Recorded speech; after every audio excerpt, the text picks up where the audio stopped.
Isang magandang hapon sa inyo lahat at maligayang araw ng Panginoon at maligayang pagdating sa ating lingguhang pagsamba dito sa Grace Fellowship Church of Alabang. Ang GFC ay isang simbahang may malayang pamumuno na binubuo ng kapatiran ng Ebanghelyo na may tipanang pamumuhay sa isa't isa sa ating pagsamba sa Diyos, paglago kay Kristo, at pagpapahayag ng Kanyang pangalan sa kapangyarihan ng banal na Espiritu. Ang kapatiran ay pinangangalagaan ayon sa wastong paghawak ng Biblia at tradisyon ng pananampalatayang ibinigay ng minsan sa lahat ng mga banal. Mababasa po ang ating statement of faith sa ating website gfc.com.ph at kung kayo man po ay bumibisita at may mga katanungan, mangyaring lumapit sa ating reception table sa tabi lamang po ng entrance pagkatapos ng ating service. Ikalulugod po naming sagutin ang inyong mga katanungan. At sa hapon pong ito, ipagpapatuloy natin ang ating serye mula sa 2 Korinto. Sa araw na ito, si Pastor Rico ang maghahatid ng mensahe mula sa 2 Korinto, Kabanata 7, mga talatang 2 hanggang 9. Matutunghayan natin kung paano pinakita ni Pablo ang paggawa ng tama kahit pa gaano kahirap. At kung paanong inaaliw tayo ng Diyos sa bawat pagsubok kapag siya ang ating pinarangalan at sinusunod. Upang ihanda ang ating mga puso, sisimulan natin ang ating pagsamba sa pamamagitan ng pag-awit ng mga himno na nagpapaalala ng mga katotohanan ito. At ang una po nating awitin ay ang As the Deer. Kung paanong si Pablo ay nakatagpo ng kaaliwan mula sa Diyos, ganito rin tayo inaanyayahan ng awit na ito na tumakbo sa Diyos para sa kagalakan at lakas. Sinasabi sa mga awit 42:1, kung paanong ang usa ay nananabik sa batis ng tubig, gayon nananabik ang aking kaluluwa sa iyo, O Diyos. Inaanyayahan ko po ang lahat na maaring tumayo at sama-sama po nating awitin ng As the Deer.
You're my friend and you are my brother, even though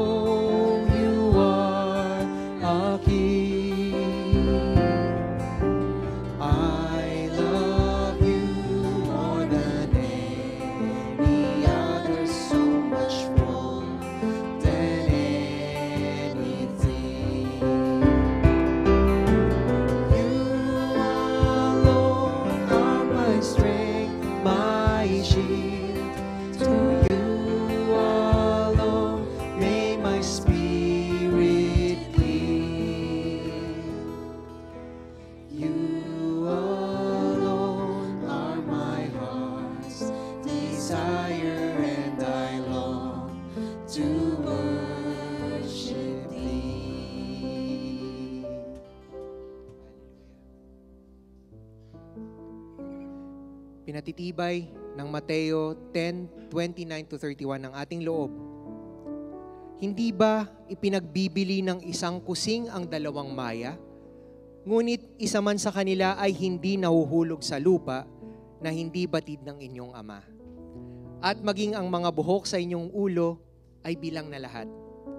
Huwag na kayong matakot, kayo ay higit na mahalaga kaysa sa maraming maya. Kung kaya, atin pong awitin, kung pansin niya ang maya.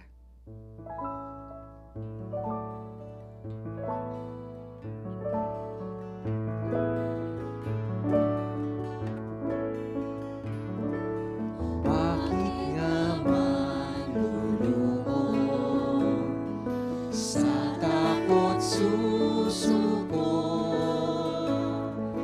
labis pang mamamanglang, nais ng pumanaw. Kung Jesus aking mana, kaibigang kasama, kung pansin niya ang maya, tsaka ako'y kalinga niya. Kung pansin niya ang maya, tsaka ako'y kalinga niya. Ako ay umaawi, ligtas at masaya. At kung pansin niya ang maya, tsaka ako'y kalinga niya.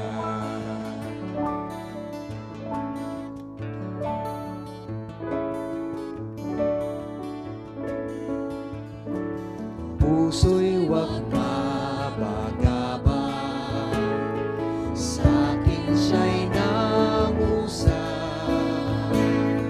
sa kanya nagtiwala, pangamba'y nawala. Kahit na akay-akay, antok kung ang tunay. Kung pansin niya ang maya, tsaka ako'y kalinga niya. Kung pansin niya ang maya, tsaka ako'y kalinga niya. Ako ay umaawi, ligtas at masaya. At kung pansin niya ang maya, tsaka ako'y kalinga niya.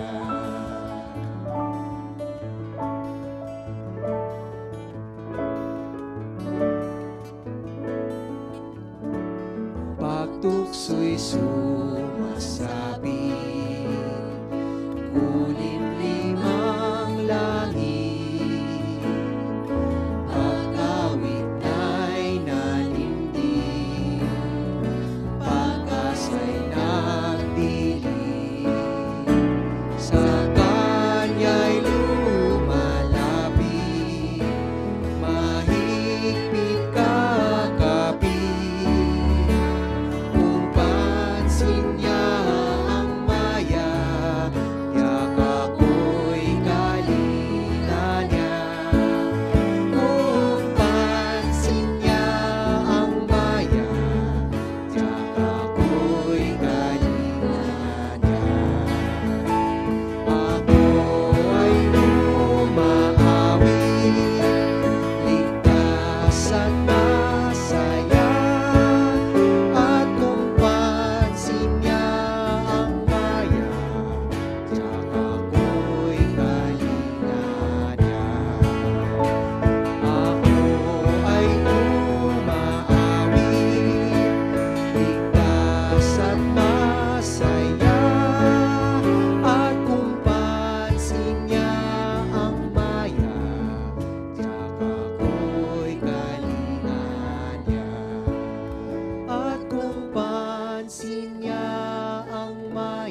pinapaalalahanan din tayo ng Roma 14:8, kung nabubuhay tayo sa Panginoon, tayo'y nabubuhay. O kung mamamatay tayo, sa Panginoon tayo'y namamatay. Kaya't mabuhay man tayo o mamatay, tayo'y sa Panginoon. Ipahayag po natin ang pag-asang ito ng sama-sama habang inaawit natin ang Christ, our hope in life and death.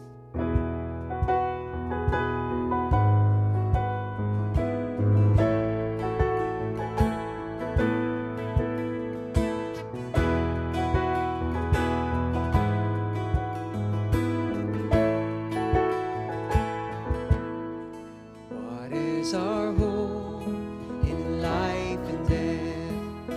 Christ alone, Christ alone. What is our only confidence? That our souls to Him belong, who holds our days within His hand. What comes apart from His command, and what will keep us to the end? The love of Christ in which we stand. Oh, sing hallelujah, our hope springs eternal. Oh, sing hallelujah, now and ever we confess Christ our hope in life and death.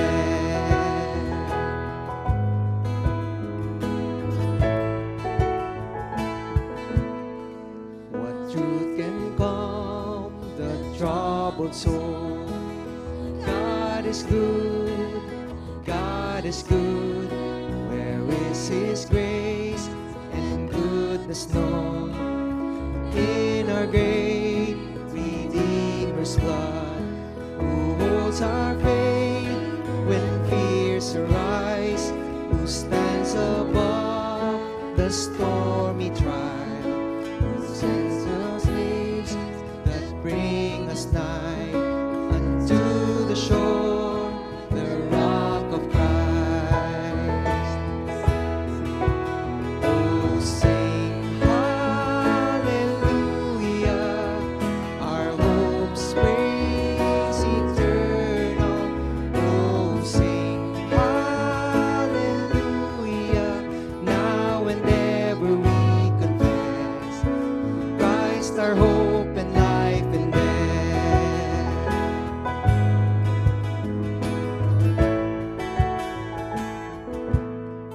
Unto the grave, what will we sing? Christ He lives, Christ He lives, and what reward will heaven bring? Everlasting life with Him, there we will rise to meet the Lord. Then sin and death will be destroyed, and we will feast in endless joy. And Christ is ours forevermore. Oh, sing hallelujah, our hope springs eternal. Oh, sing hallelujah, now and ever we confess Christ our hope in life and death. Oh, sing hallelujah, our hope springs eternal. Oh, sing hallelujah, now and ever we confess Christ our hope and life and death. Now and ever we confess Christ our hope and life and death.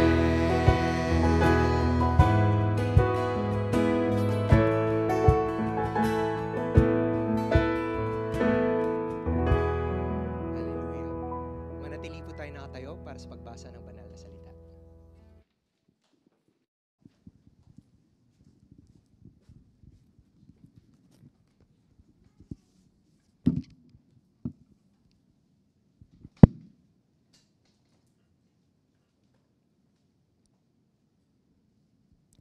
Mga Panaghoy, Kabanata 3 o Lamentations 3, verses 19 to 26. Simpait ng abdo ang alalahanin sa aking paghihirap at kabiguan. Lagi ko itong naalala at ako'y labis na napipigati. Gayon may nanunumbalik ang aking pag-asa kapag naalala kong pag-ibig mo, Yahweh, ay hindi nagmamaliw, kahabagan mo'y walang kapantay. Ito ay laging sariwa bawat umaga. Katapatan mo'y napakadakila. Si Yahweh ay akin, sa Kanya ko magtitiwala. Si Yahweh ay mabuti sa mga nananalig at umaasa sa Kanya.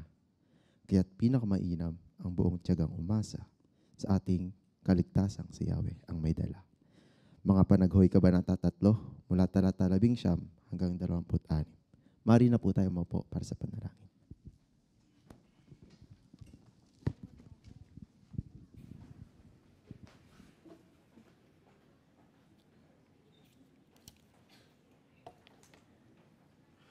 Tayo po'y magdasal.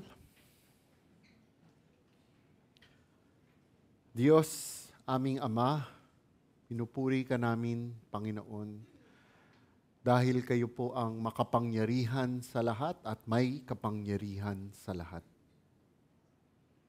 Walang bagay na nangyayari sa aming kapaligiran na hindi po ninyo alam at hindi rin po ninyo kayang gawa ng paraan dahil sa inyong kapangyarihan.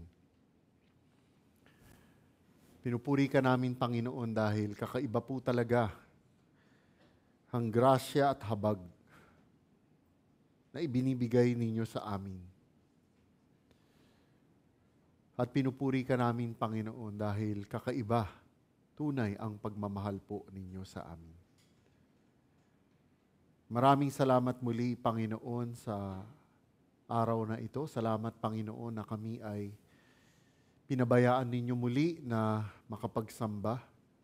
Salamat, Panginoon, sa pag-iingat po ninyo sa amin itong nakaraang mga araw, itong nakaraang linggo.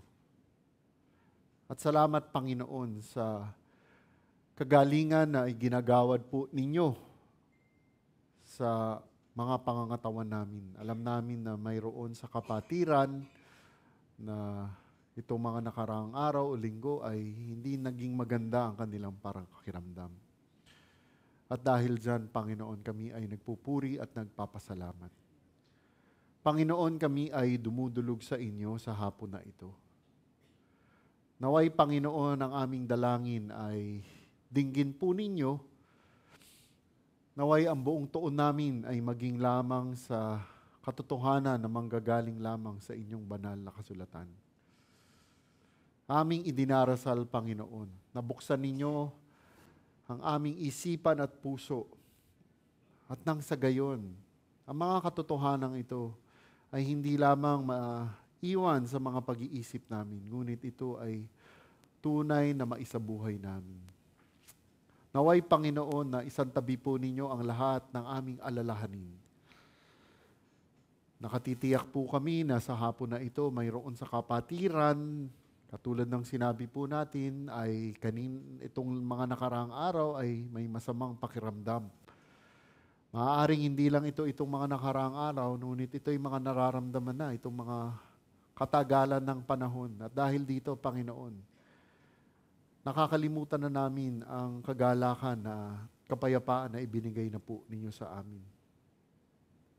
Mayroon din tiyak sa kapatirang ito na nag-aalala kung paano pag-abutin ang kanilang gastusin. At dahil dyan, Panginoon, ay nawawala ang tuon at pansin namin na dapat na nasa inyo lamang. At tiyak mayroon sa kapatiran na nababagabag sa mga pangyayari sa kanilang mga relasyon, maging ito'y sa kanilang pamilya o kanilang matatalik na kaibigan.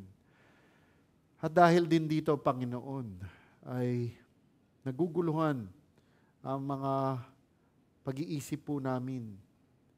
Di namin malaman kung paanong mangyayari sa mga susunod na araw namin. At dahil sa lahat ng mga maaaring mga gumambabal sa amin, ay talagang nawawala ang puso at isipan namin sa pagsamba.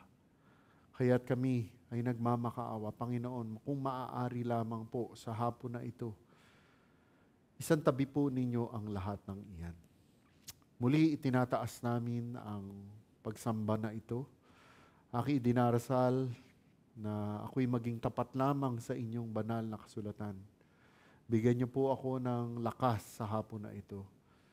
At naway, Panginoon, itabi po ninyo ako sa likuran ng krus. At ang lahat ng ito'y dinarasal namin sa ngalan ng inyong anak, Panginoong Jesus. Amen. Kung maaari lamang po, yung mga may kakayanan, tumayo lamang po. Tayo po ay magpapatuloy kung saan po tayo naiwan itong nakaraang linggo. Bagong kabanata, ngunit nakuha na po natin noong nakaraang linggo, yung unang talata. Naumpisahan na ho yun ng ating kapatid na si Ian. Tayo ay magpapatuloy sa ikalawang mga taga-Korinto, chapter 7, verse 2 up to 9. Ang salin na ginagamit ko po ay salin ng Ang Biblia 2001. Kung ano po ang gamit na salin ninyo, ay maari po kayong sumunod sa inyong harapan o basahin sa inyong mga sariling Biblia. Ikalawang mga taga-Korinto, kabanata 7, verse 2 up to 9. Bigyan ninyo kami ng puwang sa inyong mga puso. Hindi namin inapi ang sinuman, hindi namin sinira ang sinuman, hindi namin pinagsamantalahan ang sinuman. Hindi ko sinasabi ito upang hatulan kayo, sapagkat sinabi ko na ng una pa na kayo'y nasa aming mga puso, upang mamatay at mamuhay sa nakasama ninyo. Ako ay may malaking pagtitiwala sa inyo. Ako ay may malaking pagmamapuri sa inyo. Ako'y puno ng kaaliwan. Ako'y nag-uumapaw sa kagalakan sa lahat ng aming kapighatian. Sapagkat maging nang kami ay dumating sa Macedonia, ang aming mga katawan ay hindi nagkaroon ng kapahingahan, kundi pinipighati sa bawat paraan. Sa labas ay labanan, sa loob ay takot. Subalit ang Diyos na umaaliw sa nalulungkot ay nagpasigla sa amin sa pamamagitan ng pagdating ni Tito. At hindi lamang sa pamamagitan ng kanyang pagdating, kundi maging sa kaaliwang ibinigay niyo sa kanya, na ibinalita niya sa amin ang inyong pananabik, ang inyong kapanglawan, ang inyong sigasig para sa akin. Ano pat ako'y lalo pang nagalak. Sapagkat bagaman pinalungkot ko kayo sa pamamagitan ng aking sulat, hindi ko ito ipinagdaramdam. Bagamat aking dinamdam, sapagkat aking nalaman na ang sulat na ito ay nakapagpalungkot sa inyo, bagamat sa maikling panahon lamang. Ngayon, ako'y nagagalak, hindi sapagkat kayo'y nalungkot, kundi sapagkat kayo'y nalungkot tungo sa pagsisisi. Sapagkat kayo'y pinalumbay ng naaayon sa Diyos, upang kayo'y huwag magdusa ng kalugihan sa pamamagitan namin. Purihin ang salita ng Diyos. Magsiupo na po kayong lahat. Magandang hapon po sa inyong lahat. Praise God, nandito pa rin po tayo, no? At medyo maganda ang panahon itong mga nakaraang araw. Bago po tayo magpatuloy sa ating mga talatang kukunin, mayroon lang po akong mga ilang katanungan na gusto ko pong sabihin. Dumaan na po ba tayo sa mga pagkakataon o mga sitwasyon that by God's grace, ginawa natin ang tama ayon sa Panginoong Diyos at salita ng Diyos. Ngunit datapwat ginawa natin ang tama, tayo pa rin ay nagdusa.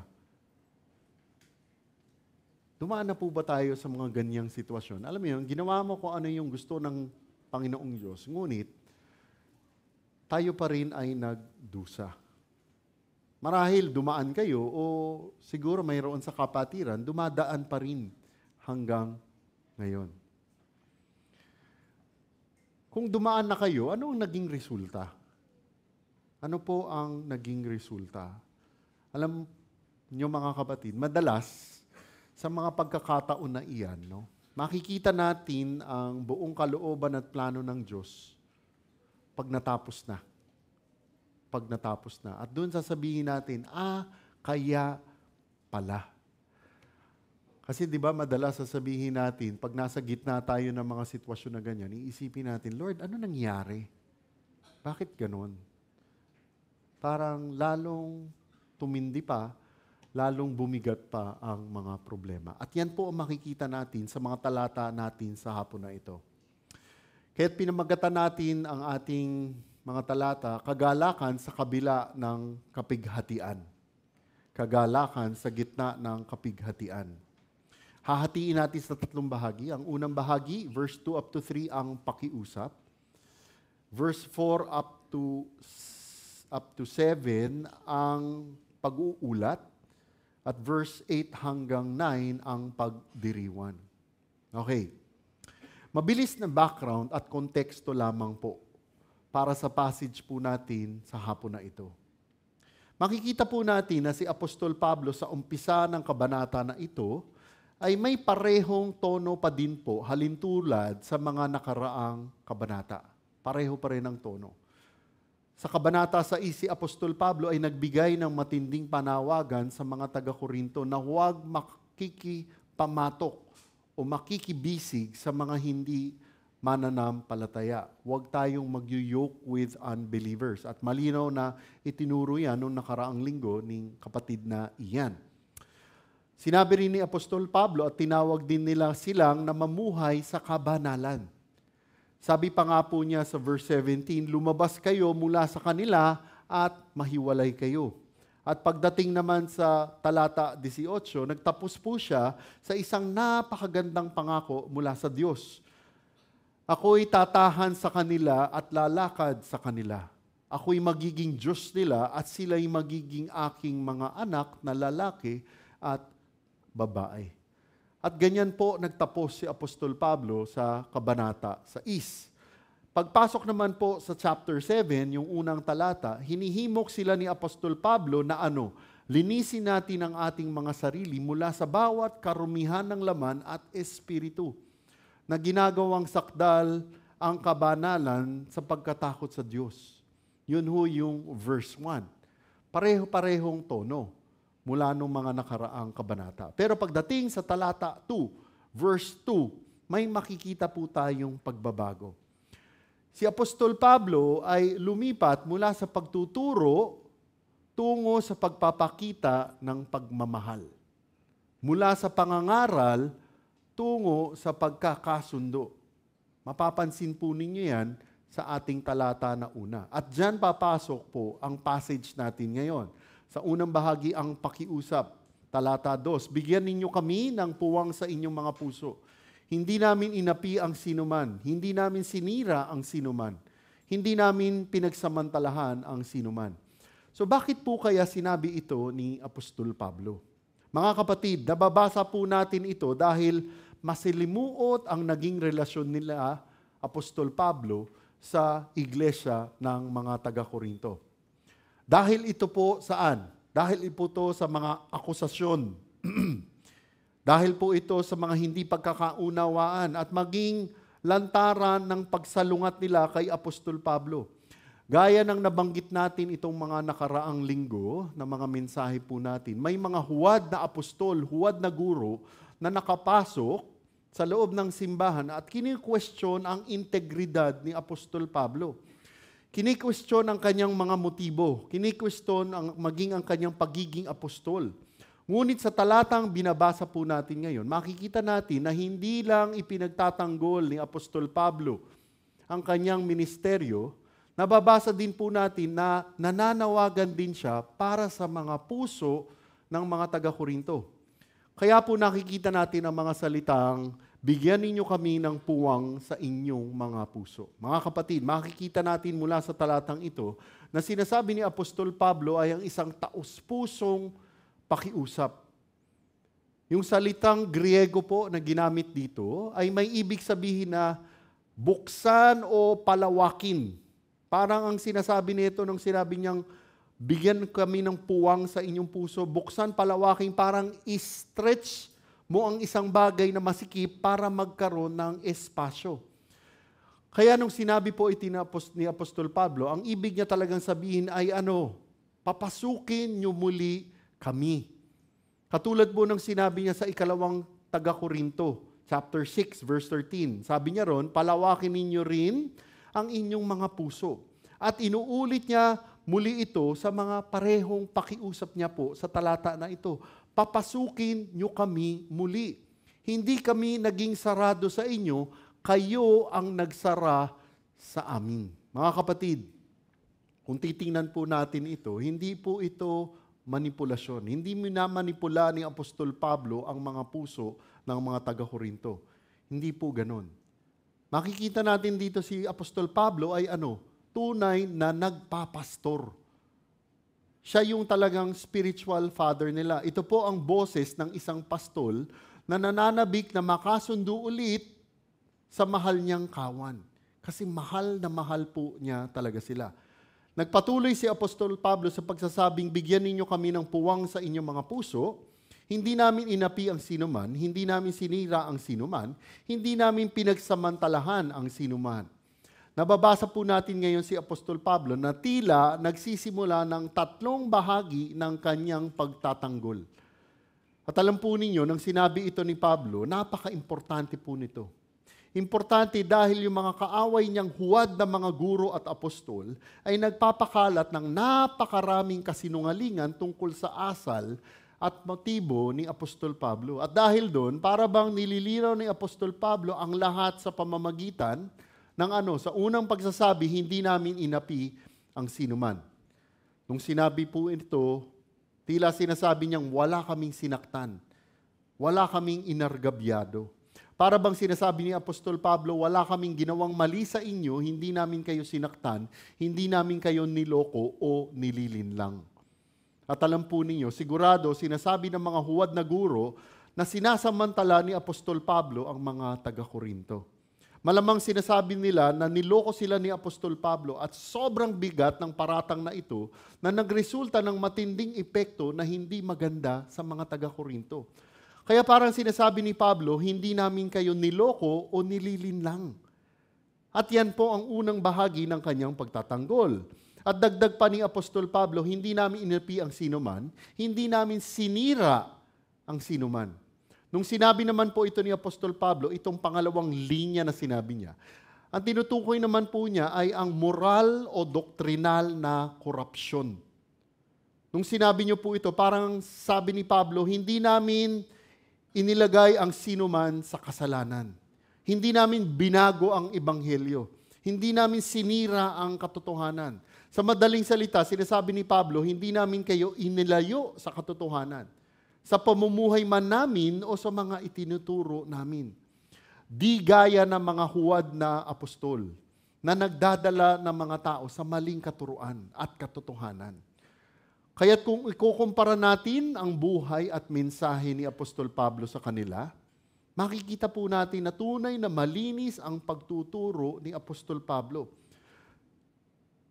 Makikita natin yan sa lahat ng tinuturo niya at maging sa ipinamumuhay niya. Wala itong tinatagong agenda, walang manipulasyon, walang korupsyon. So yan po ang pangalawang bahagi ng kanyang pagtatanggol. Nagpatuloy si Apostol Pablo sa pagsasabing, hindi namin pinagsamantalahan ang sinuman. Mga kapatid, nung sinabi po ito ni Apostol Pablo, tulad ng ating nababasa, ang pahayag na ito ay tumutukoy sa pagsasamantala. Partikular yung pagsasamantala saan? Sa pera o paggamit ng iba para sa sariling kapakinabangan. Sa original na salita, ang salitang ito ay may literal na ibig sabihin magkaroon ng higit pa. To have more. Nagdadala ito ng ideya ng kasakiman. Yung magpapayaman sa kapinsalaan ng iba. Kaya nung sinabi ito ni Pablo, para bang sinasabi niya, hindi kami yumaman sa inyong kapinsalaan. Hindi kami nandito para sa pera. At alam niyo po, napaka-critical muli ng pahayag na ito. Critical dahil inaakusahan dito ng mga huwad na apostol si Pablo ng ganitong mga bagay. Na siya raw ay sakim. Na pera lang ang habol po ni Pablo. Pero sa totoo lang, yung mga false apostles talaga ang may sala dito. Sila ang mga totoong may kasalanan sa manipulasyon at pang-aabuso sa mga taga-Korinto. At inalantad ni Apostol Pablo nga ito sa 2 Korinto, chapter 11. Makikita po natin yan sa mga susunod na tura. Sa katunayan, ayaw ngang tumanggap ng kahit na ano ni Apostol Pablo mula sa kanila. Ayaw niyang tumanggap ng love gift. Verse 3, hindi ko sinasabi ito upang hatulan kayo, sapagkat sinabi ko na ng una pa na kayo'y nasa aming puso upang mamatay at mabuhay na kasama ninyo. Okay, mula sa talata po, makikita natin na unang nilinaw ni Apostol Pablo ang kanyang tono. Sa original, yung salitang ito ay may ibig sabihing hatulan, dala nito ang ideya na paghatol, matinding paratang. Kaya po nung sinabi ito ni Apostol Pablo, parang sinasabi niya, hindi ko kayo gustong i-guilt trip. Hindi ho ganon. Hindi ko sinasabi ang mga ito para ibaba kayo. Hindi po ganon. Hindi ganyan ang motibo ni Apostol Pablo. Hindi ganyan ang puso niya. Nililinaw po niya na lahat ng sinabi niya noon ay hindi para kundinahin sila, kundi dahil mahal niya sila at gusto nila siyang ituwid. Hindi layunin ni Apostol Pablo na manalo sa debate. Ang layunin niya ay maibalik sila sa tamang relasyon. Ganun po katindi ang pagmamahal ni Apostol Pablo. Nagpatuloy si Pablo sa pagsasabing, hindi ko sinasabi ito upang hatulan kayo, sapagkat sinabi ko na ng una pa na kayo'y nasa aming mga puso. Mga kapatid, nung sinabi ito ni Apostol Pablo, pinapaalala niya lamang sa kanila yung matagal na niyang sinabi sa kanila. Hindi po ito bago. Nasabi niya na ito sa mga naunang isinulat niya, nung sa unang mga taga-Korinto na sulat niya. At sinabi niya rin ito nung sa unang mga bahagi dito sa sulat na ito. At ano nga ba ang inuulit niya? Sinasabi at pinapaalala niya ulit sa kanila na sila ay nasa puso niya at ng kanyang mga kasama. Mga kapatid, dapat po nating maintindihan. Hindi kailanman naging problema ang pagmamahal ni Apostol Pablo sa kanila. Hindi po yun ang issue. Ang tunay na problema ay ang kawalan nila ng tiwala sa Kanya. Kaya inuulit ni Apostol Pablo ang kanyang pagmamahal. Sinabi niya ito para tiyakin sa kanila na lagi silang nasa puso niya. Alam po ninyo, kung hindi ako nagkakamali, ito na siguro ang isa sa pinakamatamis na pahayag ni Apostol Pablo sa lahat ng kanyang mga isinulat. Sobrang tamis po na ito. Hindi ko alam kung may mga ganitong magsasabi na. Parang sa kanina sinabi ko sa English, very emo, Very emotional, no? Siguro sa mga tito-tita, baka pag sinabi, very cheesy. Di ba? Ewan ko kay Pastor George, kung anong tawag niya sa mga ganito. Very, hindi ko alam Kasi bakit kamong sobrang tindi ng sinabi niya ito? Sobrang cheesy, sobrang emotional, sobrang tamis. Hindi niya lang sinabi na mahalaga kayo sa akin. Hindi po. Sabi ni Apostol Pablo, kayo ay nasa aking puso. Isipin niyo iyon. May nasabihan na ba talaga tayo ng ganon? Di ba? Sa mag-asawa nga, siguro, sana, no? Pero grabe si Apostol Pablo para sabihin niya ito sa mga taga-Korinto. Kayo ay nasa aking puso. Sobrang emotional talaga.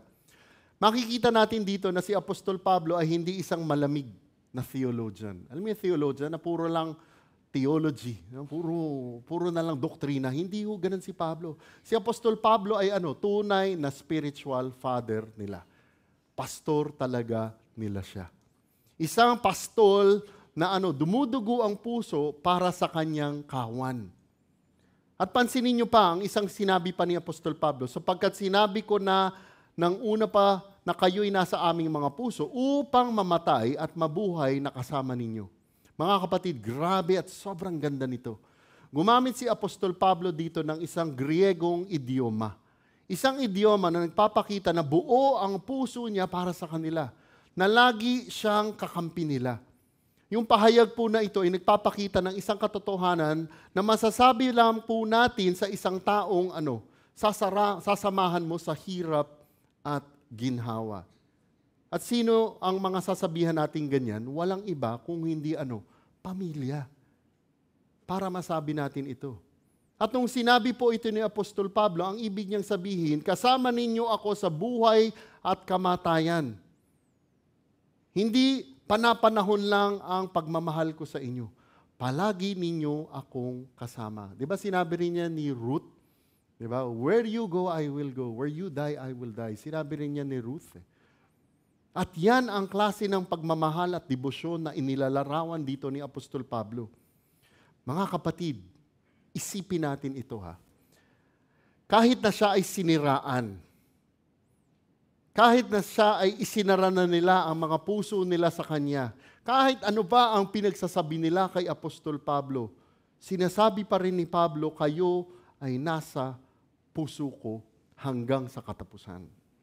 Bago po tayo magpatuloy sa ikalawang bahagi, tanungin po natin ang ating mga sarili. Mga kapatid, kapag may mga alalahanin o issue tayo na nangyayari sa simbahan o maging sa ating mga pamilya, kung mayroong issue or concern sa simbahan o sa pamilya, ano dapat ang unang tanong natin kapag nangyayari ito?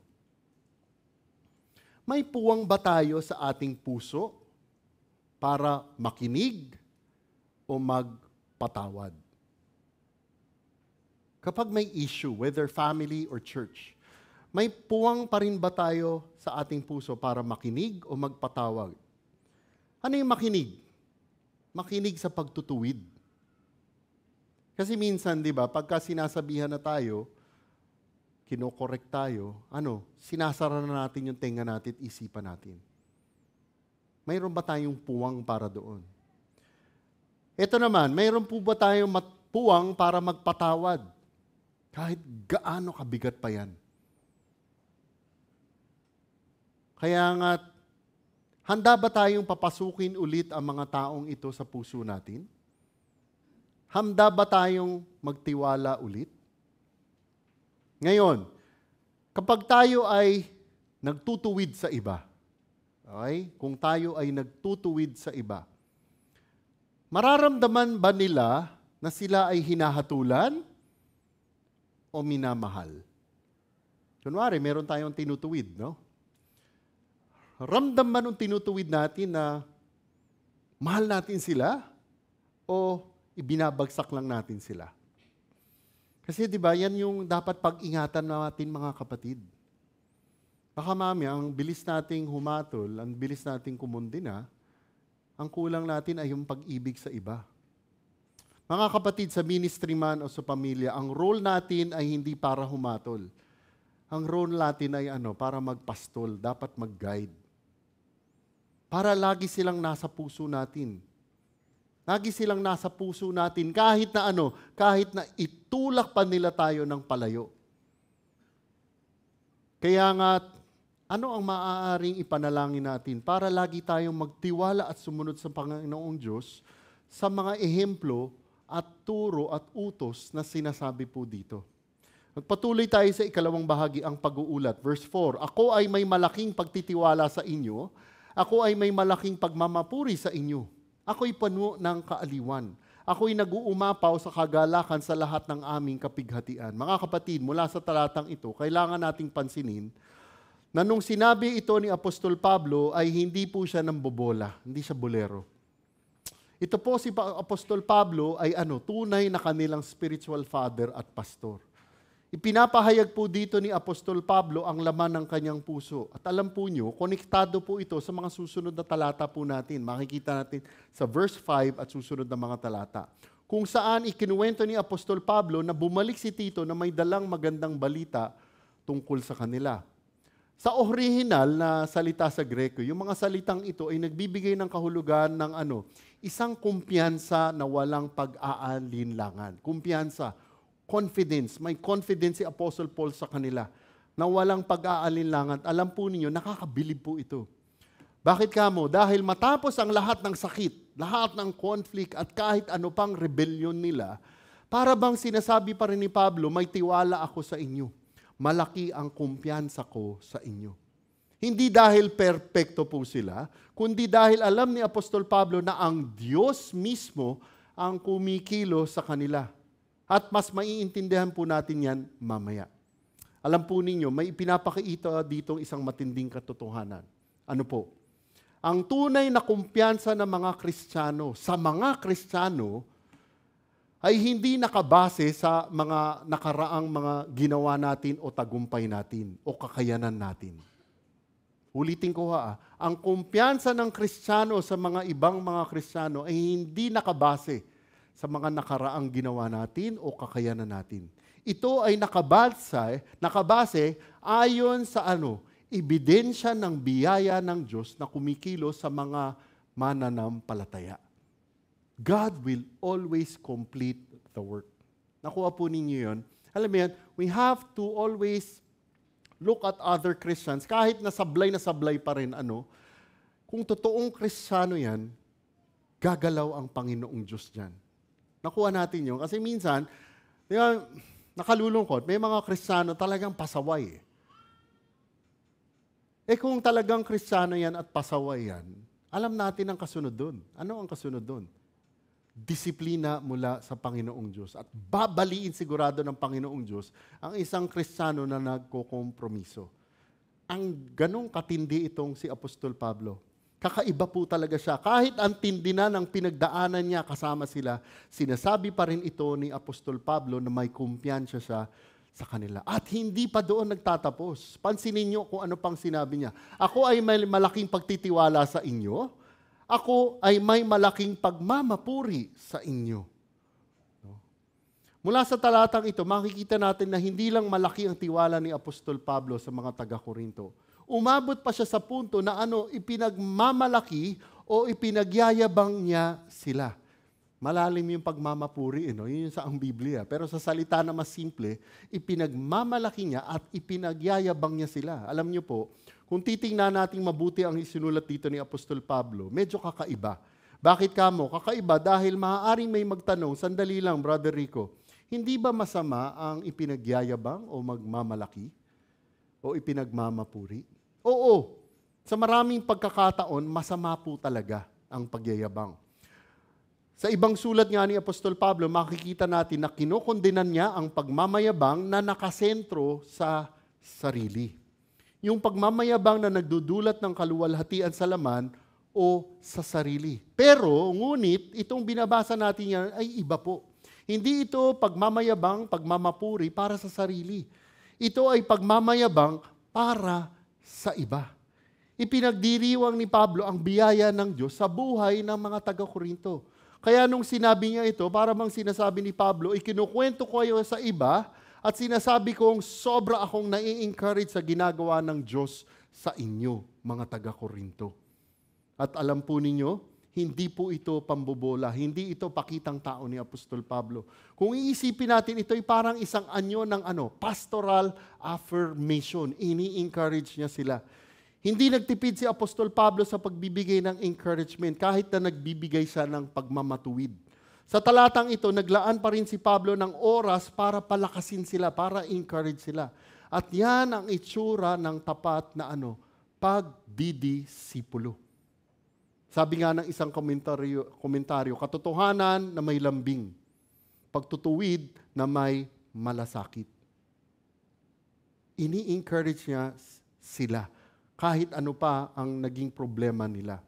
At habang sinasabi ito ni Apostol Pablo, ipinagpatuloy niya rin ilarawan at totoong nararamdaman niya. Anong sinabi niya? Ako'y nag-uumapaw sa kagalakan sa lahat ng aking kapighatian.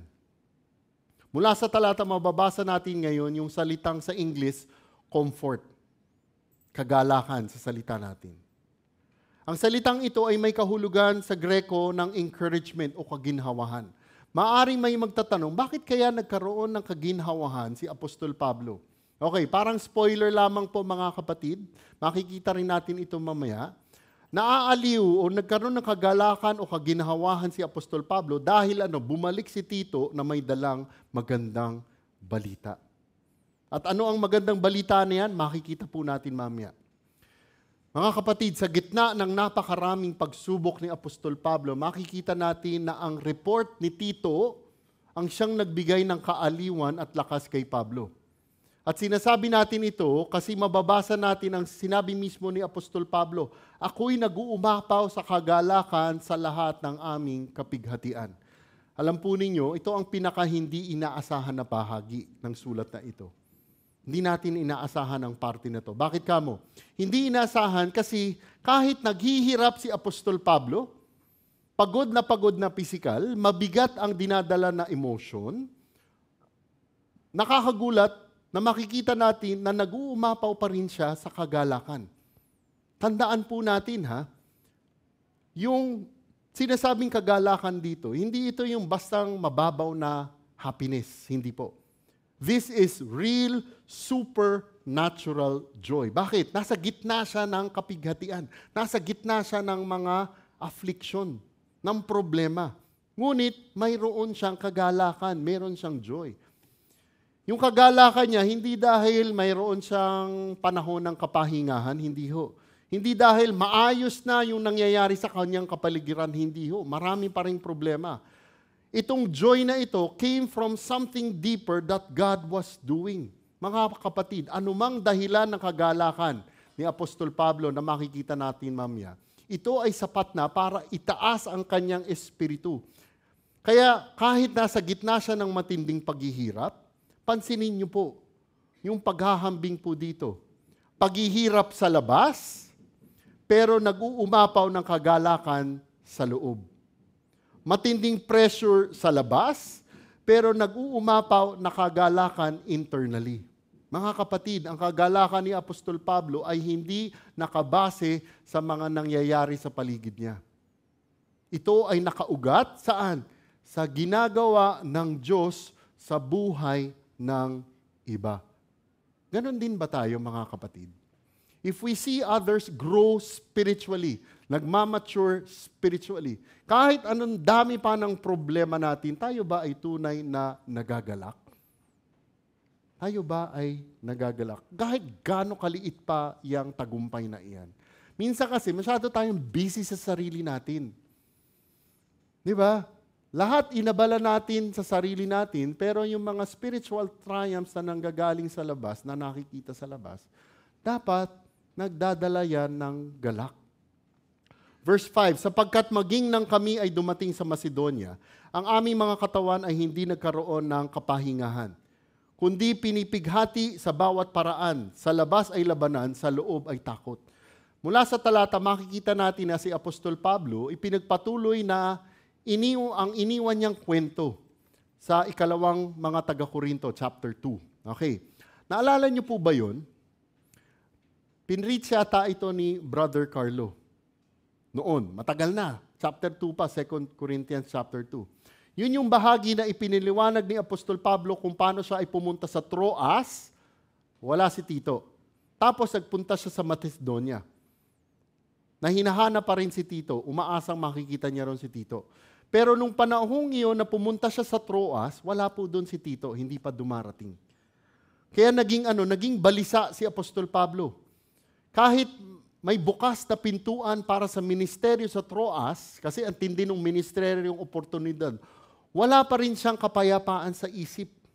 At doon sa chapter na yun, tumigil yung kwento. Nagbago siya ng tema na sinasabi niya. At ngayon dito sa chapter 7, ipinagpatuloy niya ulit ang kwento na ito. So nagpunta siya sa Troas, then pumunta siya sa Macedonia. Ito yung continuation. At ang nangyari, sinasabi ko ano ang nangyari nang makarating siya sa Macedonia. Kung iisipin po natin, siguro naman pagdating niya doon, pagdating ni Apostol Pablo sa Macedonia, medyo okay na. Marirefresh na.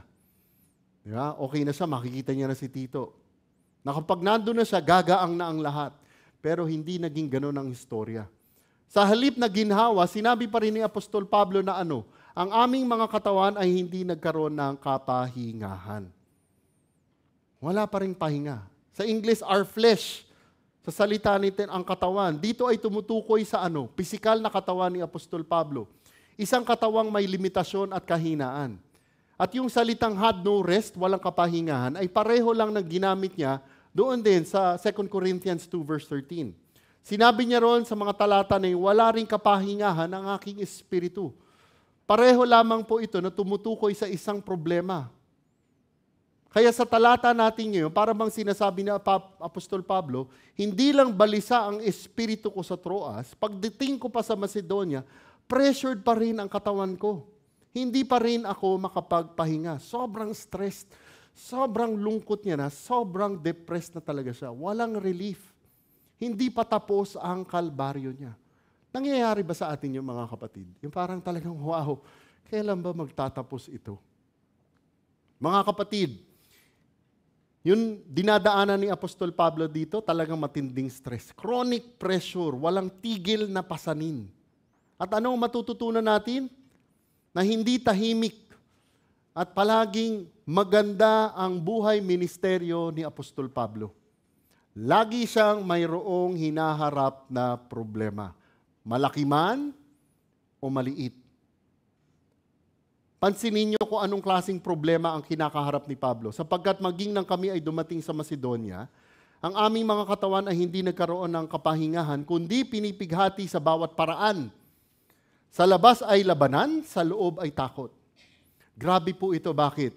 Yung salitang sa English afflicted, yung sinasabi ritong pinipighati, sa original na salita, ito ay nagbibigay ng kahulugahang parang pinipiga, parang dinudurog.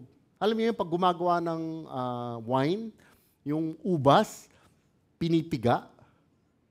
O para sa inyo, para mas malinaw, yung nyug, di ba? Alam niyo yung nyug na pinagkudkuran, pinipiga. Ganun po ito. At yung salitang sa bawat pamaraan, sa English on every side, ay nagpapakita kung gaano ka-overwhelmed na talaga si Pablo. Kasi bakit? Yung pighati sa kanya, kaliwat kanang taas at baba, lahat, parang dinudurog talaga siya. Walang pahinga. Kahit saan siya tumingin, may pressure, may problema kahit saan. At sinasabi natin ito, dahil sinabi mismo ni Apostol Pablo, sa labas ay labanan, sa loob ay takot. Mga kapatid, nung sinabi niyang sa labas ay labanan, pinapakita ni Apostol Pablo kung paano siya ginigipit ng mga pangyayari sa labas. Yung mga salitang ito ay tumutukoy sa mga panlabas na laban o kaguluhan na umuusig sa kanya. At ang mga kaguluhan o pag-uusig nito ay marahil pag-uusig ng mga di mananampalataya. Marahil ito yung paglaban sa kanya ng mga Judaizers. Marahil ito rin ang pag-atake sa kanya ng mga huwad na guro at apostol. At tiyak na pati mga spiritual attacks ng discouragement sa labas. At sigurado may kasama rin itong practical na mga problema sa biyahe. Di ba? Sa pangangailangan niya, panggastusin niya. Ganun katindi ang dinadaanan ni Apostol Pablo po. Muli, dumaan na ba tayo sa ganito? Yung talagang wala nang kapahingahan, ubus na ang lakas natin. At hindi pa doon nagtatapos. Mas lalo pang bumigat dahil sinabi niyang sa loob ay takot. Mga kapatid, pansin-pansin talaga dito ang sinabi niya na ito. Bakit kamo? Si Apostol Pablo mismo ang matapang na nangangaral ng Ebanghelyo, ang humarap sa mga pinuno at galit ng mga tao na walang takot dito ay sinasabi niya sa English, fears within. Sa loob ay takot. Sa loob, sa madaling salita, sinasabi ni Apostol Pablo ay natatakot ako. Ngunit, kaklaruhin ko lamang po hindi ito makasalanang pagkatakot. Hindi siya naduduwag. Ito ay totoong takot at pag-aalala na uri ng bigat ng mga tapat na pastol o discipler. At ano ang kinakatakutan ni Apostol Pablo? Malalim ang concern niya para sa espiritual na kalagayan ng mga taga-Korinto. Yun ang kinakatakot niya. Yun ang inaalala niya. Balisa siya na hindi niya pa alam ang daladalang balita ni Tito. Dahil inaantay pa niya ito noon. Wala pa si Tito Nasa Macedonia na, wala pa si Tito. Ang kinakatakutan niya na baka yung matindi niyang sulat ay tuluyang tinanggihan na. Na imbis magdala ng pagsisisi at pagbabalik loob, baka lalo lamang silang lumayo. Yun ang kinakatakot niya. At alam niyo po, ito ang tinatawag na genuine na pastoral anguish. Ganun na lang ang concern ni Apostol Pablo para sa kalagayan ng mga taga-Korinto. At pinapakita nito ang isang napakagandang katotohanan tungkol sa ministry. Ang tunay na Christian leadership o discipling ay connected palagi sa kapwa Kristiyano niya. Anuman ang pangyayari, maganda o hindi maganda, sa gitna nito ay patuloy pa rin tayo nagtitiwala sa Diyos at sa Kanyang sovereignty habang dinaraanan ang lahat ng ito. Alam niyo yun, dapat connected tayo sa isa't isa. Kaya sobrang importante ng structure ng simbahan. Kaya dapat lagi tayong nagkakamustahan. Verse 6, subalit ang Diyos na umaaliw sa nalulungkot ay nagpasigla sa amin sa pamamagitan ng pagdating ni Tito. Mga kapatid, ito yung turning point. Pumasok ang dakilang manggagamot, ang Diyos ng kaaliwan. Anong sinabi? Subalit ang Diyos. Gusto ko lang pong i-emphasize, huwag nating daanan ng basta-basta lang ang tatlong salita na ito. Sa Tagalog, tatlo yan eh. Sa English, dalawa yan. But God. Sa Tagalog, subalit ang Diyos. Bakit kamo? Ito'y hudyat ng pag-asa at pagkilos ng Diyos.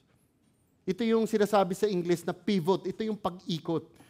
Hindi na natili si Apostol Pablo sa mababang kalagayan.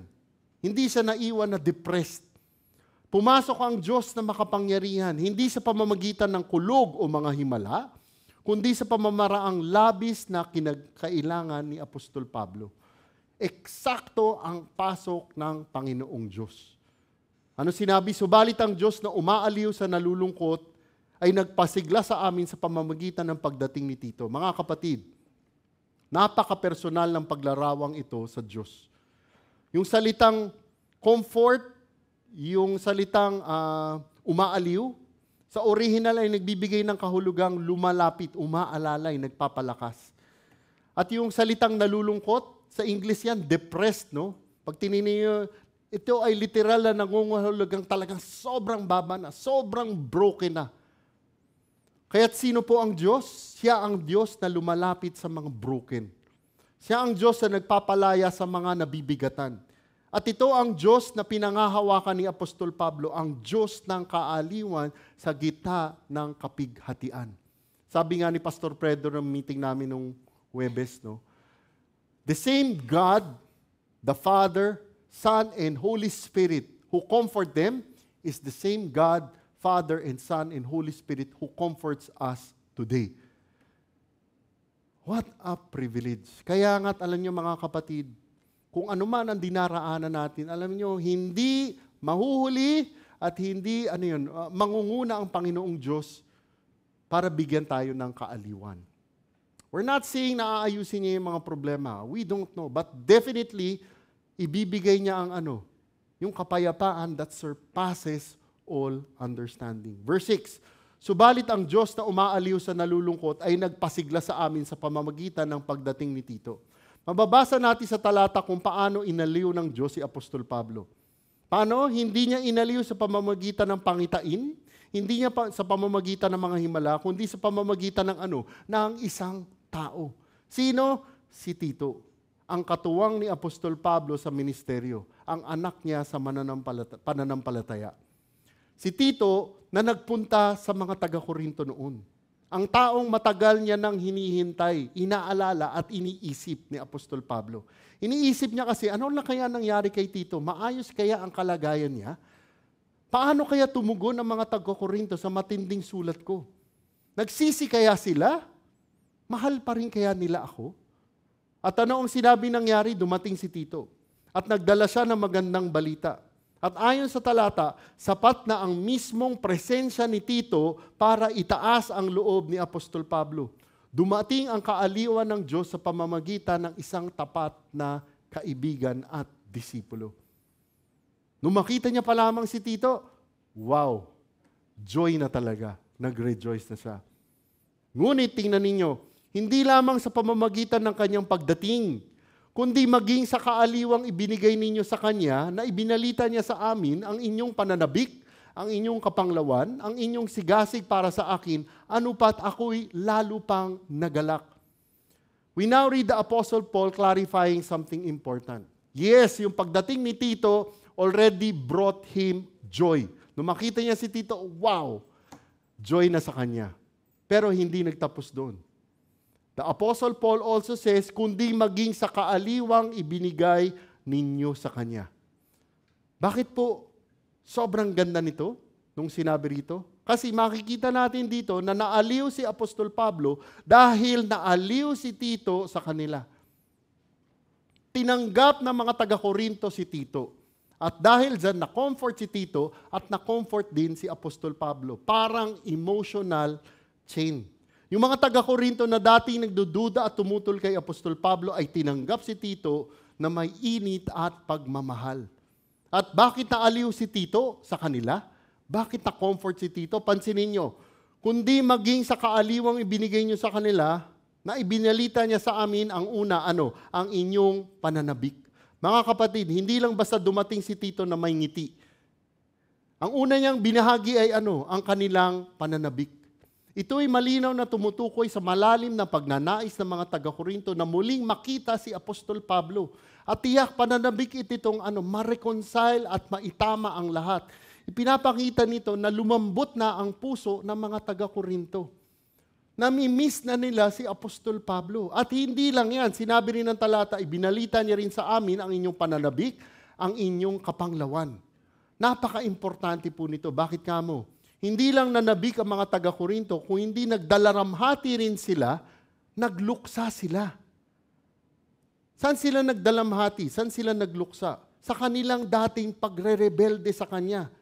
Sa maling pagtrato nila kay Apostol Pablo. Sa kanilang mga kasalanang inilantad ng matinding sulat ni Pablo. Nagsisi na sila. At alam nyo, ito ang tinatawag sa English na godly sorrow. Ito yung uri ng dalamhati na inilarawan pa ni Apostol Pablo itong verse 9 at 10. Hindi po ito mababaw na pagsisisi kung hindi talagang itong kanilang talagang brokenness sa mga kasalanan nila. Sila ay tunay na mga nagsisi. At para kay Pablo, yun ang pinakamalinaw na tanda na ang banal na espiritu ay kumikilos sa kanila na nagdala iyon ng kagalakan sa kanya. Nagrepent na yung mga taga-Corinth. At hindi pa nagtapos doon. Bakit naaliw si Tito at si Pablo?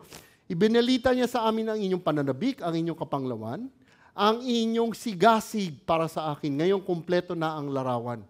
Hindi lang sila nagsisi at nagdalamhati sa kanilang mga ginawa, kundi naging masigasig na rin sila para kay Apostol Pablo. Ano ibig sabihin naging masigasig kay Apostol Pablo? Sila ay ipinagtatanggol na rin nila si Apostol Pablo. Hindi na hati ang kanilang loyalty. Yung salitang zeal na ginamit sa English ay nangangahulugang masigasig na commitment. Sabi nga ni MacArthur, ni Pastor John MacArthur sa English, yung zeal is passion and protection.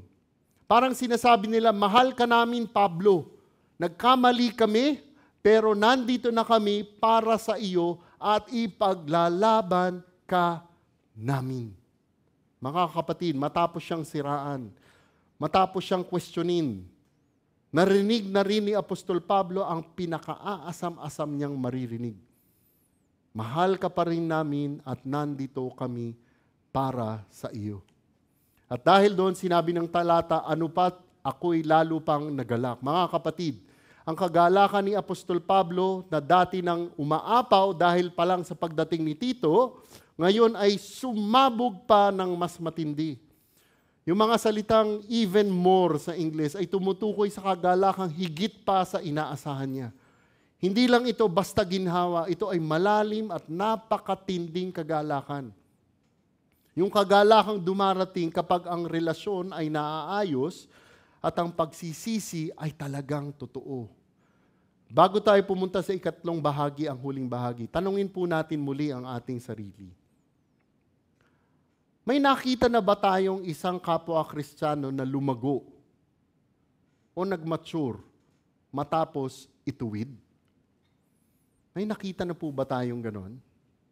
Kung hindi man, maging sa pamilya natin, alam mo, matapos i-correct.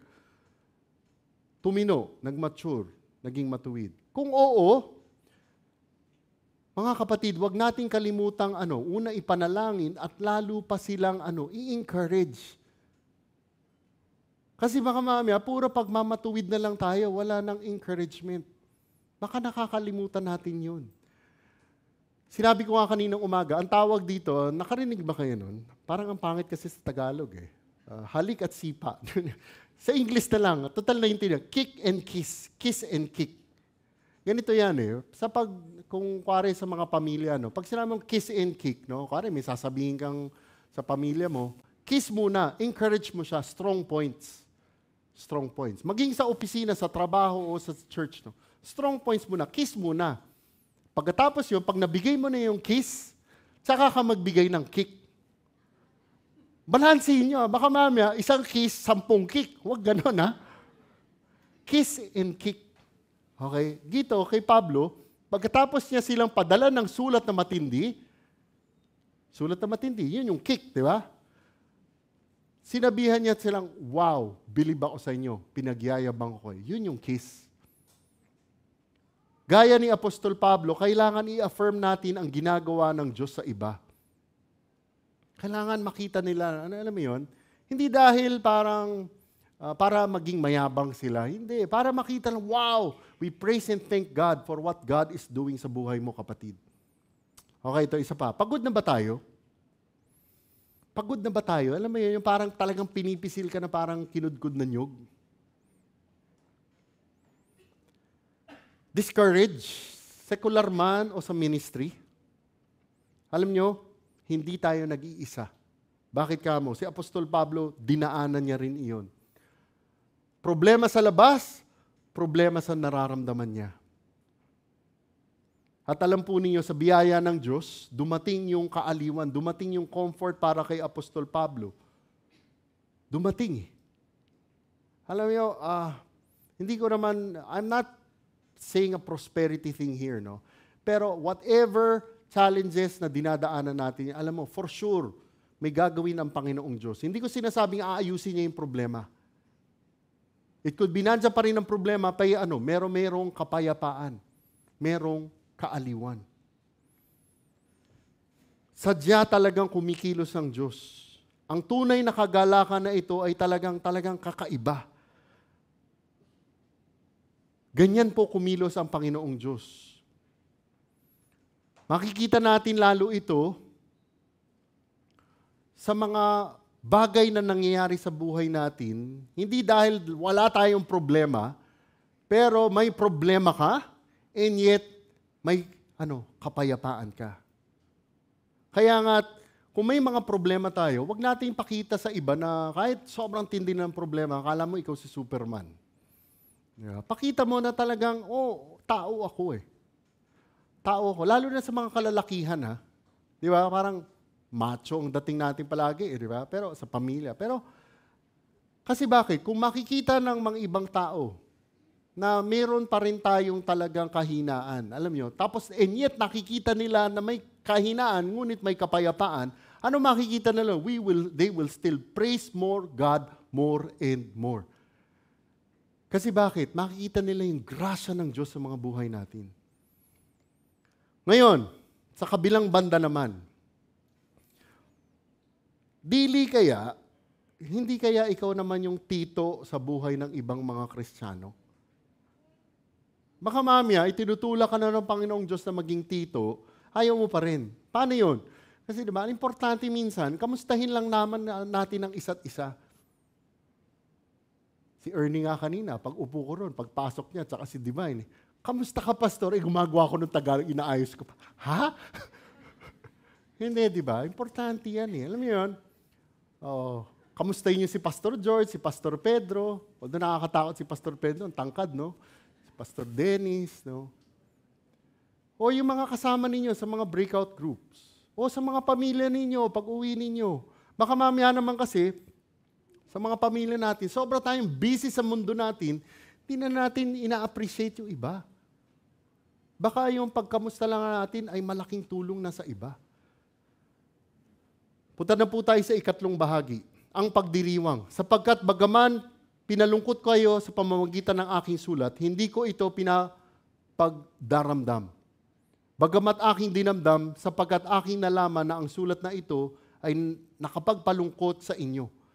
Bagamat sa maikling panahon lamang. Dito tinutukoy ni Apostol Pablo ang isang sulat na nauna niyang isinulat. Diba? Ito yung sulat na pinadala niya. Hindi yung sulat na ito, yung unang Korinto, hindi po yun. Kundi ito yung tinatawag na lost letter or sorrowful or severe letter. Isang sulat na isinulat niya na may luha. At malamang si Tito ang nagdala nito sa mga taga-Korinto. Alam nating mabigat ang laman ng sulat na iyon. Bakit? Personal, matapang at saka talagang diretsyo. Hindi madaling basahin. May pagtutuwid. Kaya nung sinabi ni Pablo na pinalungkot ko kayo, ang ginamit na salita nito sa original na salita na Greko, hindi lang basta nalungkot, kundi malalim na mabigat na pagkalungkot sa puso.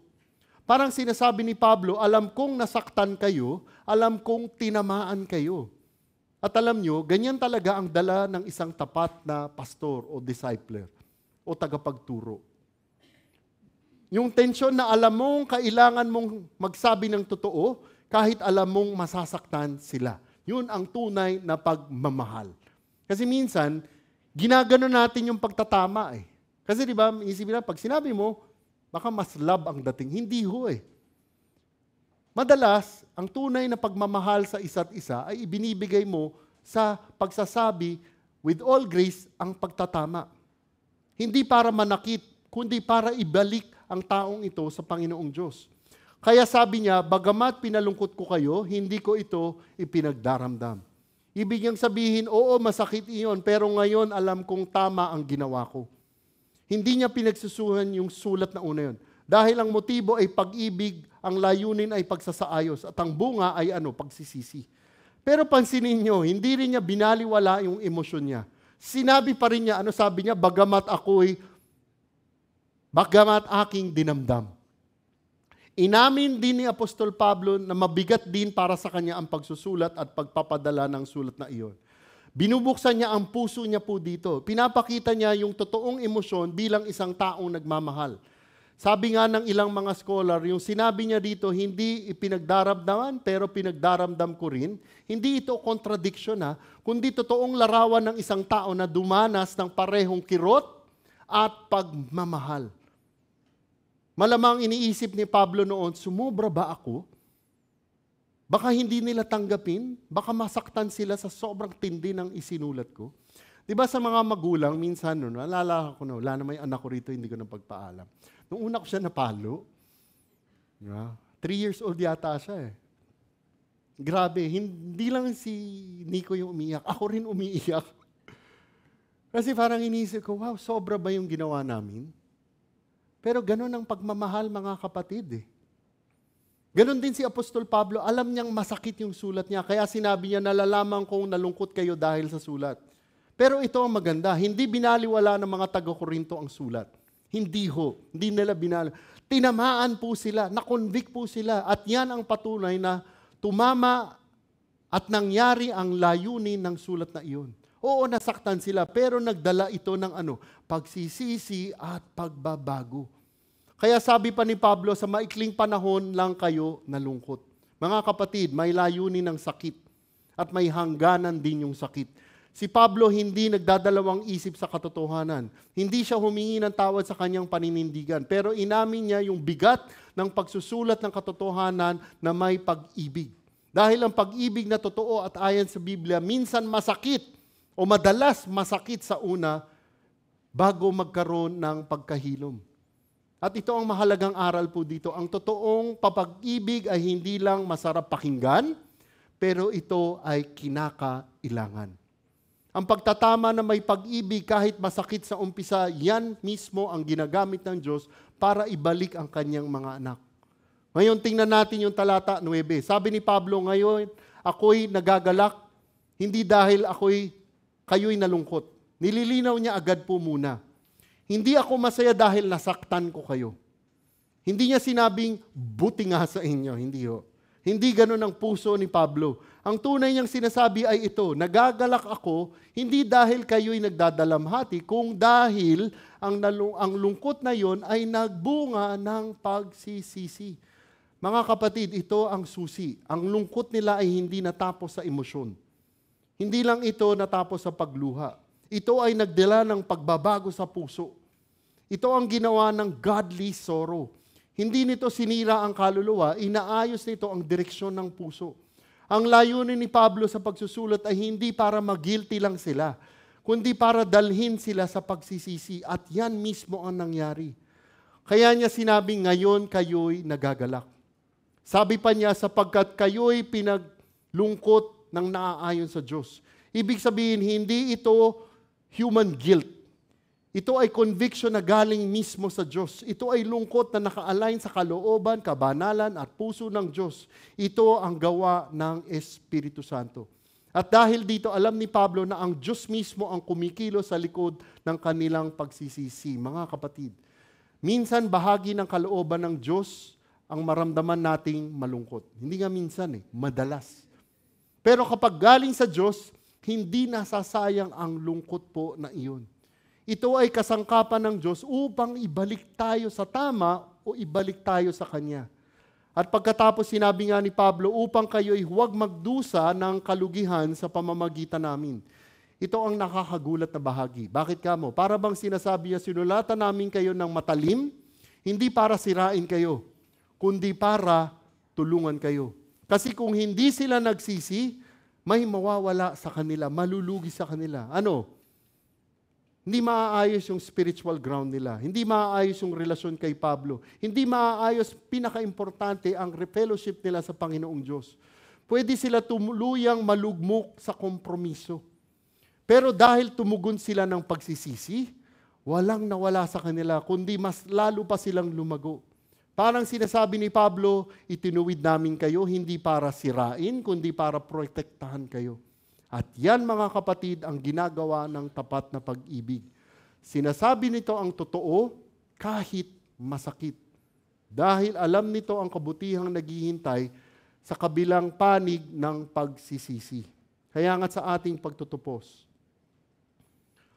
tanungin natin ang sarili natin, ano ba talaga ang nagbibigay sa atin ng kagalakan? What gives us joy? Baka kasi meron lang tayo yung circumstantial happiness. Iba ang totoong joy na galing sa Panginoong Diyos. Ano ang nagbibigay sa atin ng kagalakan? Kapag may nakikita tayong spiritual growth sa atin o sa kapwa natin, does it really give us joy? Naranasan man naman natin magsabi ng mahirap na katotohanan sa isang taong mahal natin? At pagkatapos doon nang nasabi na natin, wow, sobrang tindi yata nung nasabi ko. Alam niyo, kung nangyari na sa atin yan, hindi tayo nag-iisa. Inisip yan ni Apostol Pablo rin. Tandaan, ang panandali ang lungkot, basta biblical ay magdadala ng pangmatagalang kabutihan. Huwag tayong magsalita ng may pag-ibig kahit mahirap. Pero make sure mga kapatid, pag nagsasabi tayo ng pagtutuwid, make sure it is done biblically, with love, with grace. Pray about it muna. Ngayon, kung tayo naman ang tinutuwid, tanungin natin ang ating sarili. Yung lungkot ba na nararamdaman natin ay lungkot na galing sa Diyos? O lungkot na dahil, wow, bakit pinagsabihan ako? Kasi yung lungkot na galing sa Diyos, yung godly sorrow, ano ang mangyayari dyan? Repentance Kaya nga't mga kapatid, sa mga talatang pinag-aralan po natin, kung anuman ang kapighatian, kung anuman ang affliction na dinaraanan natin, sana ito ay maging paraan at daan ng Panginoong Diyos na talagang muni-muni tayo, talagang reflect tayo kung ano ba talaga ang gustong sabihin ng Diyos para sa atin. Mag-spend tayo ng 1 o 2 minuto upang talagang magnilay-nilay po.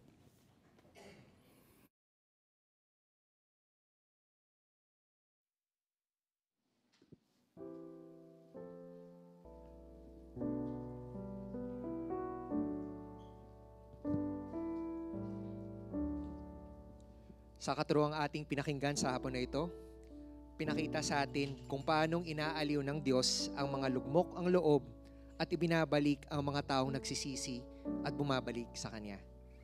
Si Jesus, ang tapat na kaibigang kailanmay hindi tayo iiwan, na bumubuhat sa atin sa ating kahinaan at nag-aangat sa atin sa pamamagitan ng Kanyang pag-ibig. Kaya nga po sabay-sabay at sama-sama nating awitin ang ating response hymn, Our Great Savior. Jesus, what a friend for sinners. Isang tugon ng pasasalamat at pagtitiwala sa Kanya.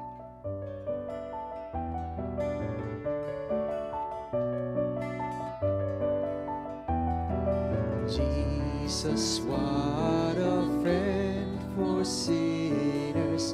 Jesus, lover of my soul. Friends may fail me, foes assail me. He, my Savior, makes me whole. Hallelujah, what a Savior. Hallelujah, what a friend. Saving, helping, keeping, loving. He is with me to the end.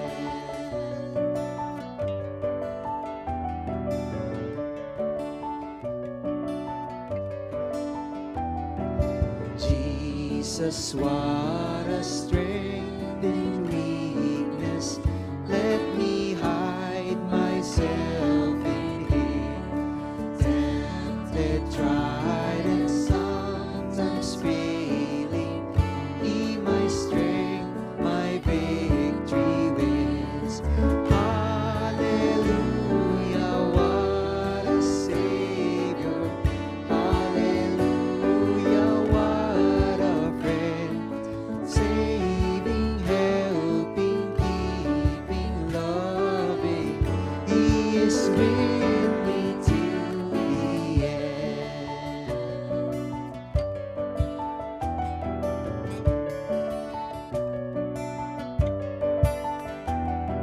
Jesus, what a help in sorrow, while the billows o'er me roll. Even when my heart is breaking, He, my comfort, helps my soul. Hallelujah, what a Savior. Hallelujah, what a friend. Saving, helping, keeping, loving. He is with me to the end.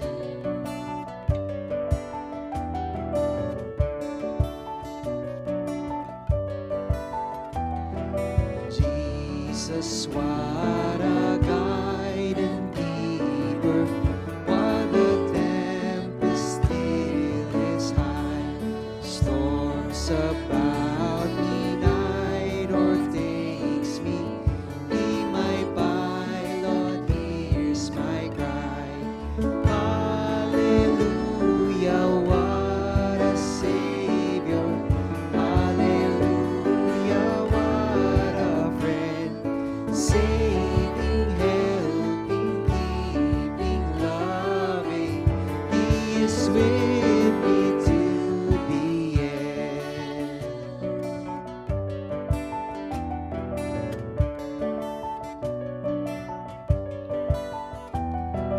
Jesus, I do now receive Him. More than all in Him I find. He hath granted me forgiveness. I am His and He is mine. Hallelujah, what a Savior. Hallelujah, what a friend. Saving, helping, keeping, loving. He is with me to the end.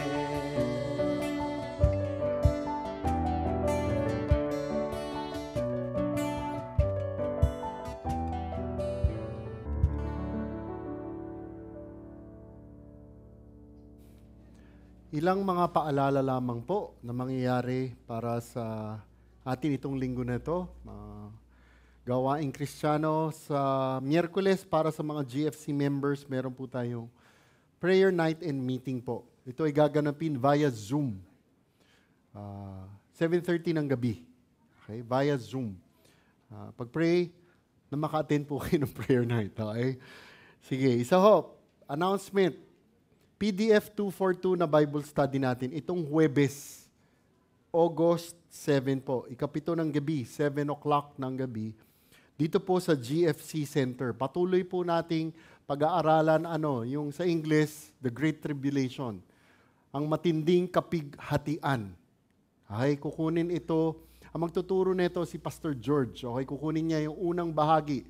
7 years yan, di ba? Kukunin niya yung first 3.5 years. Sabi nga dito ni Pastor Pedro, what to expect for those who do not expect it. Ano ang hinaharap ng mga taong hindi naniniwala na ito ay mangyayari sa hinaharap. Attend po kayo. Okay? Attend po kayo. And ang ikatlo, Golden Ladies Bible Study itong Biyernes po, August 8, alauna ng hapon dito po sa GFC Center. Tayo po'y magdasal. Diyos Amang makapangyarihan, pinupuri ka namin dahil sa inyong habag, pagmamahal at malasakit po sa amin. Maraming salamat, Panginoon, sa patuloy na pagbibigay niyo sa amin ng kaaliwan at kapayapaan. Alam namin, hindi namin talaga ito dinideserve, ngunit sa inyong grasya ay patuloy na ibinibigay po ninyo. Kaya mga kapatid kong minamahal, kayo'y maging matatag, hindi nakikilos, na laging sagana sa gawa ng Panginoon, yamang nalalaman ninyo na hindi walang kabuluhan ang inyong gawa sa Panginoon.